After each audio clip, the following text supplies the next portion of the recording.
Les sciences de l'éducation vous intéressent, vous allez engager, ou vous vous posez la question de le faire, un cursus en sciences de l'éducation à l'Université Lumière Lyon 2.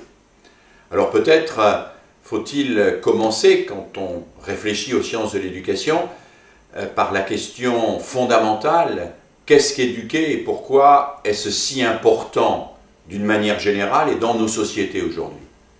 Alors le philosophe Emmanuel Kant explique que l'être humain est le seul être vivant à avoir besoin d'être éduqué. Et nous le savons bien, l'abeille n'a pas besoin d'être éduquée. Quand elle naît, elle est spontanément programmée pour jouer son rôle dans la société et elle n'a aucune liberté pour changer ni son statut, ni ce qu'elle va devenir.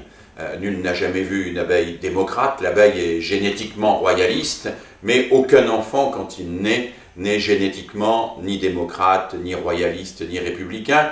L'enfant doit être éduqué parce qu'il est inachevé et qu'il a besoin que ceux qui sont déjà là lui transmettent la culture, lui transmettent les outils intellectuels qui lui permettront de se construire et de décider de son destin.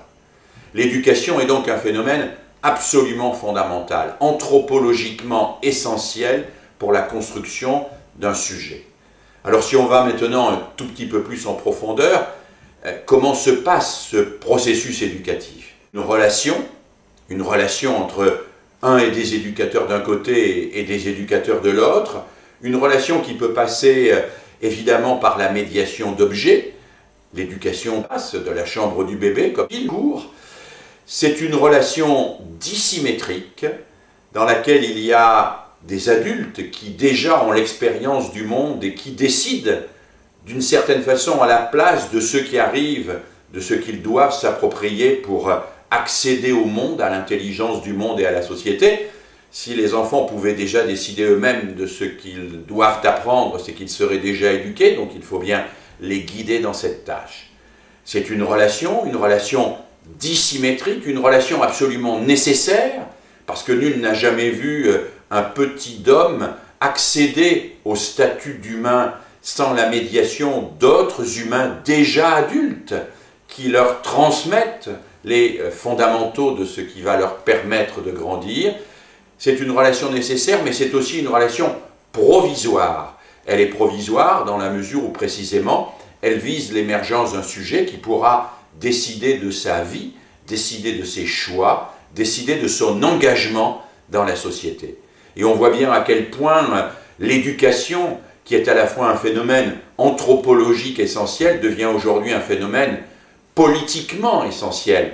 Parce que dans une démocratie, dans une société où l'on demande à chacun de contribuer non seulement à la décision le concernant, mais à la construction du bien commun, il est essentiel que l'éducation permette que les sujets aient individuellement acquis les moyens de cette contribution. Alors oui, vous choisissez les sciences de l'éducation et vous avez raison de les choisir parce que l'éducation est un enjeu fondamental, elle l'a toujours été, elle l'est encore plus aujourd'hui et à travers les sciences de l'éducation, vous allez approfondir ce pourquoi l'investissement de l'éducation, c'est un investissement sur l'avenir et la recherche en éducation est absolument fondamentale pour les sociétés contemporaines.